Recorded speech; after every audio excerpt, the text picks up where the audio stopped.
You ready? Yeah. Are you ready? Yeah.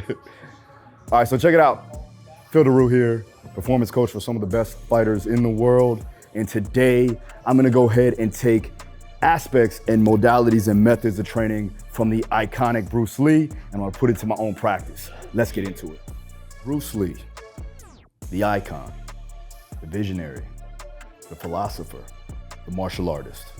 I've always been interested in his approach to how he got ready for film, for how he got ready for competition, for how he trained himself to look and feel like the physical specimen that he was. So today, I want to break down not only his workout routines, his methods, his thought process, but I'm going to utilize those routines and I'm going to put it into my own practice. Let's get after it.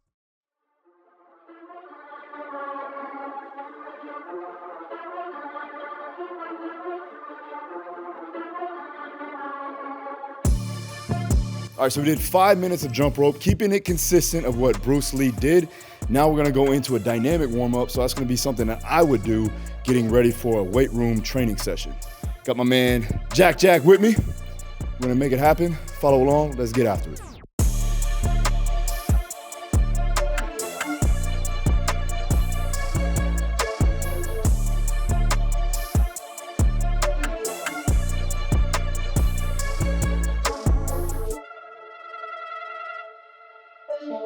All right, so the first thing we're gonna do is the front squat. So we're gonna do a squat variation. I'm gonna superset that with hip airplanes to work on internal, external rotation of the hip.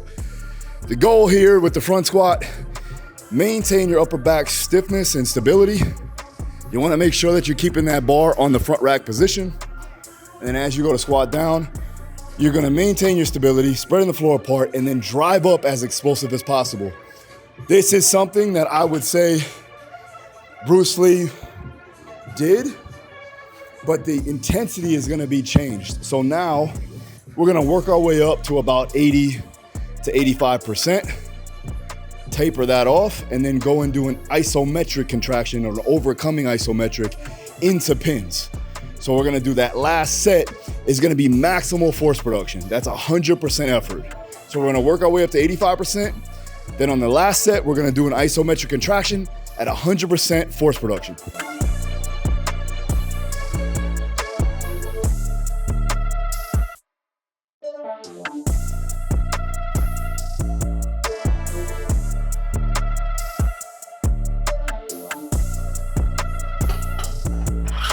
All right, so we're working our way up. We got 225 on the bar.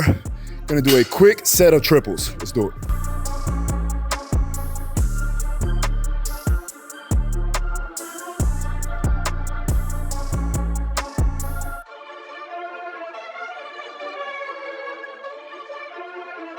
All right, going up 275. Let's do it.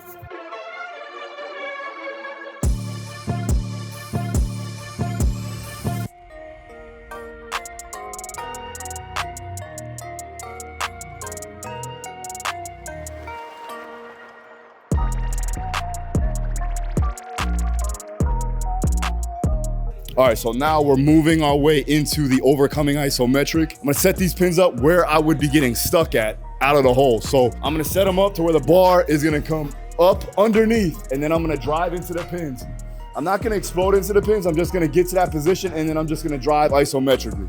All right, so same position, front rack, and then we're driving through. Now remember, you get 15 degrees up or down on strength benefits from whatever position that you're at, right? So this position here is gonna help with the lockout. It's also gonna help here in the deeper position of the squat.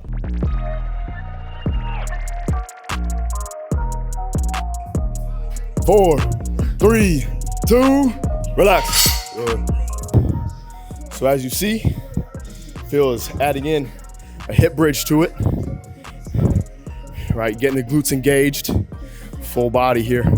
Yeah, so what we're doing here, as you can see, it's not a traditional floor press, right? With the floor press, traditionally you would have your legs straight out, possibly bent like that, but you're not using any leg drive. The goal here with this hip bridge position is to maintain stability of the posterior chain. We're activating the glutes and working on hip extension as he's pressing out. A little bit more transferable for combat sports and martial artists. All right, so this is gonna be 80% at 4x5. So at 5 reps, this is gonna be the max amount of reps that you can do, right around the max amount of reps you can do for this particular load, right? So 80%, 85%, that's where you're gonna be working in your RIR, the reps in reserve of 0. All right, let's do it.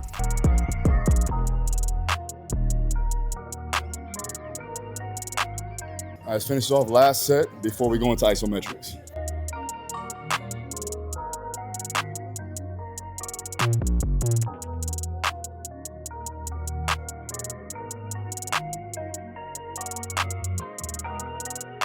All right, and also if you like this workout, you like those exercises, and you wanna train in a specific program that is structured or tailored to your needs, check out the link down below. You can either join my one-on-one coaching or do a specific online program that I put together, not only for combat sports, but for tactical population and any other athlete looking to improve their game. We're gonna go overcoming isometric in the same position, the glute bridge position. I'm gonna press into pins. When you press, just make sure that you rev up in that entire 4 seconds. So it'll be 80 to 100% revving up all the way to that 4 seconds. 4, 3, 2, 1, go. Come on, drive. 3, 2, 1, relax. All right, so now we're going B stance RDL, working on the hinge position and posterior chain. We're gonna go double dumbbells. It's gonna be 5 reps each side. And with an RIR of 1 to 0, it's gonna be fairly heavy. So we gotta go heavy with these.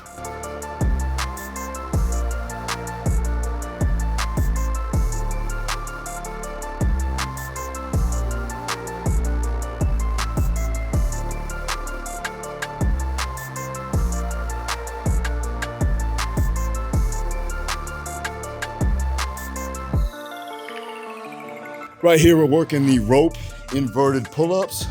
He's gonna rotate his hands. We're working the grip here, forearms, obviously, and then we're also working the upper back, lats, and biceps.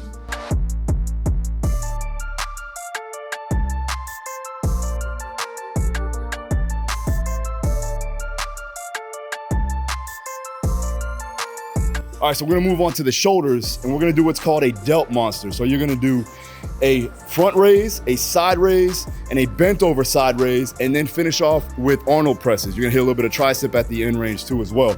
We're gonna go ahead and do 3 sets of 10 repetitions on all sides. The main thing is don't drop the dumbbells until you're completely done. Let's do it.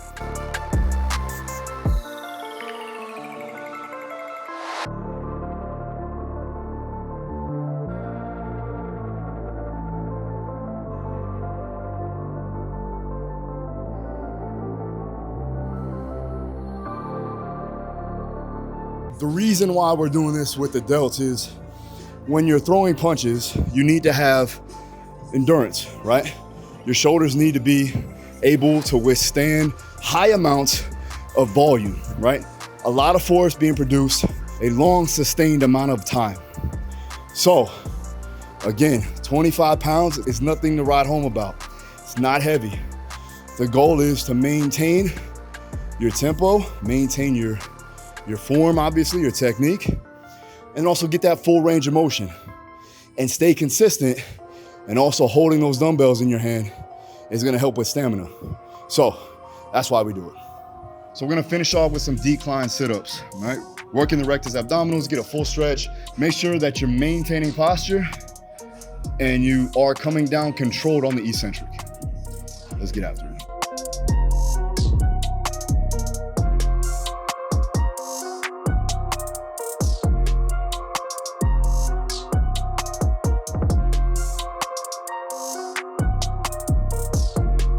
So check it out, we're gonna go over my rendition of Bruce Lee's training. Now, if you haven't seen the video where I did a full breakdown of Bruce Lee's training routines, go ahead and check out the video that I did just a week ago. Make sure you go ahead and check that out if you haven't done so. But today, however, I'm gonna break down my actual system on what I would do, taking some of the methods that he would use and putting it into my own practice for a weekly routine. So I'm gonna go over it right now, and then we're gonna go ahead and get after it inside the gym. So what we are gonna do is 3 days a week of strength and conditioning. We're also gonna do 5 days of skills training or martial arts training. This way you can still maintain your skill level, but we're also gonna get stronger, more powerful, more conditioned for martial arts. We're gonna do what's called daily undulation, right? And if you watch the other video, we did talk about Bruce Lee doing a form of DUP, or a form of undulating his intensities throughout the weeks so he wouldn't fatigue himself. So today, I'm gonna go ahead and do the same thing and show you how I would implement a full training week with Bruce Lee's methods. You're gonna work in strength speed ranges at about 80 to 85%, right? This is gonna be fairly heavy, so we're gonna be increasing force production. The next day, we're gonna go medium intensity. So again, as you can see, undulating the intensities. This will be more speed strength. So this is gonna be moving a lighter weight as fast as possible. Somewhere around 70 to 75%. You're looking anywhere from 0.8 to 1.0 meters per second. And then day 3 is gonna be very light. This is where you're gonna be working your explosive strength, plyometrics, ballistic style training. This is gonna be lower than 65% of your 1 rep max because the goal is to increase velocity, acceleration, and overall speed. Right now, for the conditioning, you're gonna do 4 days a week, right? The odd days of the weight training. So day 1 will be a heavy day. Day 2 would be day 1 on your conditioning, right? So for the day 1 of the conditioning, let's say for instance, it's a Tuesday.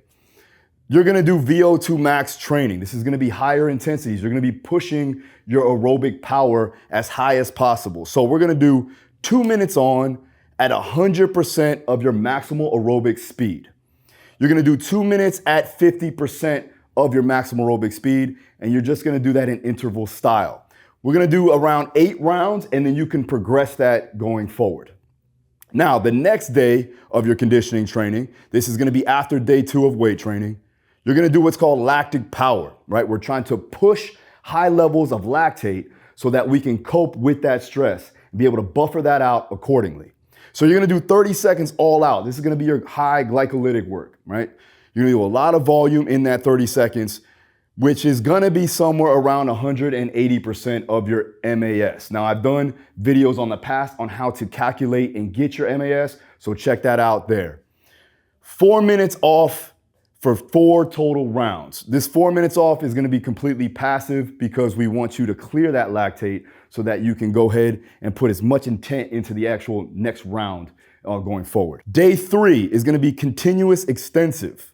So you're gonna do 40 to 50 minutes, nonstop, continuous pace. This is gonna be your light runs, right? This is gonna be something that should be easy, should be a conversational pace. You should be able to hold a conversation as you're going through this.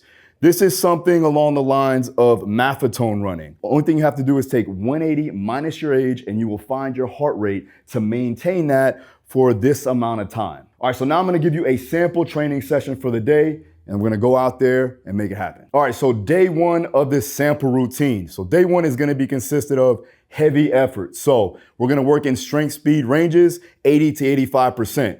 The first thing that we're gonna do is a squat pattern. So we're gonna do a Zercher squat, 5 sets of 3 reps at 85%. Then we're gonna follow that up with a maximal isometric contraction for 3 to 4 seconds long, doing an overcoming isometric in that same plane of motion to increase force production, 15 degrees up or down. You're also gonna go ahead and do a hip airplane in between your workup sets. So you're gonna do 3 sets as you go back and forth with your Zercher squat. 3 sets of 5 repetitions there. The next thing that we're gonna do is a press variation. You're gonna do a barbell floor press. This barbell floor press is from a static position to a dynamic position or a dynamic effort. So you're gonna go barbell floor press at 4x5 at 78 to 80%. And then we're also gonna do an overcoming isometric for 3 to 4 seconds after your last set of floor presses. In between those workup sets, we're gonna go ahead and do band pull-aparts for 3 sets of 10. All right, the next exercise you're gonna do is a hinge variation. So it's gonna be a dumbbell B-stance RDL. So it'll be unilateral in nature. You're working the posterior chain. You're gonna do 4 sets of 5 repetitions at an RIR of 1 to 0. So at your last set, you're gonna leave 0 reps left in the tank. The next variation is gonna be a pull variation. So now you're gonna pull, do a neutral grip pull-up, 4 sets to infinity, just like he liked to say. We're gonna go 4 sets to failure, guys. So that's 0 reps in the tank on every set. Make sure that you're jotting down your reps that you get on every set so that you can progress it going forward. And then lastly, we're gonna do some type of core exercise. So we're gonna go decline sit-ups for the rectus abdominals, 3x12, just body weight only. All right, that's it. I'll see you guys next time. Peace.